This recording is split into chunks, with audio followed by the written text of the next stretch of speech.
ஆதவர்ஜன் ஏதாவது கேட்டா, சார் பெண்கள் பாதுகாப்பு கொளத்தூர்ல நீங்க தோத்து போயிட்டீங்க.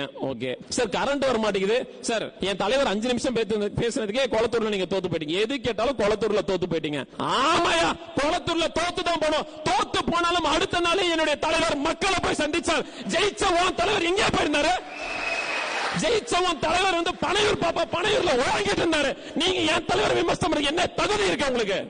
ஆதவர்ஜனன் பச்சை பச்சையா வருது நல்லா. எனக்கு திமுக ஆட்சியில இலவச ரேஷன் அரிசியை கொடுத்ததுல வந்துட்டு மனுஷன் சாப்பிடுவான அதை மாட்டுக்கு தான் போடுவாங்கன்னு ஆதவர்ஜனன் சொல்றாரு.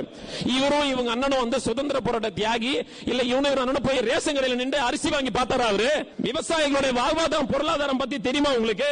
உங்களை மாதிரி நாங்க ஒன்னும் மாமனார் சொத்தை ஆட்டிய போட்டு தமிழ்நாட்டில் வந்து உட்கார்ல. ஆதவர்ஜனன் 600 கோடி ரூபாய் உங்க பேர்ல உங்க மாமனார் எழுதி வச்சதுனால மட்டும்தான் நீங்க இன்னைக்கு தமிழ்நாட்டில் இந்தியால நீங்க டாப் 3வது இடத்துல இருக்கீங்க எம்எல்ஏவா. அப்படி இல்லனா யூ ஆர் ஜஸ்ட் ஜீரோ, வெறும் பூஜ்ஜியம் மட்டும்தான். நீங்க வந்து எங்க கிட்ட வந்து பேச சவால் விடுறீங்க.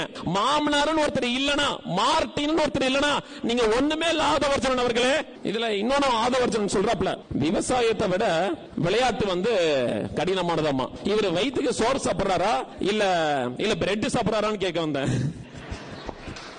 நீங்க பாருங்க, அப்புறம் அவங்க வேற கேஸ் போட்டு போறாங்க.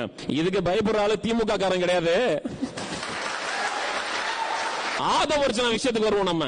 ஏன்னா அவர் தான் இப்போ முதலமைச்சரா என்னவா இருக்காரு? ஆக்டிங் சிஎம்மா? ஆக்டிங் சிஎம் எல்லாம் இல்ல, சிஎம்மா தான் வாழ்ந்துட்டு இருக்காரு. அவர் வந்து சட்டசபையில நேற்று நடந்தது பத்தி பேசுறாரு. கவர்னருடன் சண்டை போடுறது டிப்ளமாசி கிடையாது, தமிழ் தாய் வாழ்த்து பாடுறதுக்காக நாங்க தான் அந்த உரிமையை பெற்று கொடுத்தோம் அப்படின்றாங்க. தமிழ் தாய் வாழ்த்துக்கு இவர் சுதந்திர போராட்ட தியாகி, இவர் வந்து போராட்டம் பண்ணி வாங்கி கொடுத்தாரமா. ஆதவர்ஜனன் பச்சை பச்சையா வருது நல்லா. எனக்கு 1970ஆம் ஆண்டு அரசு நிகழ்ச்சிகளில் தமிழ் தாய் வாழ்த்து பாட வேண்டும் என்ற அரசாணை வெளியிட்டவர் முத்தமிழறிஞர் டாக்டர் கலைஞர் அவர்கள்.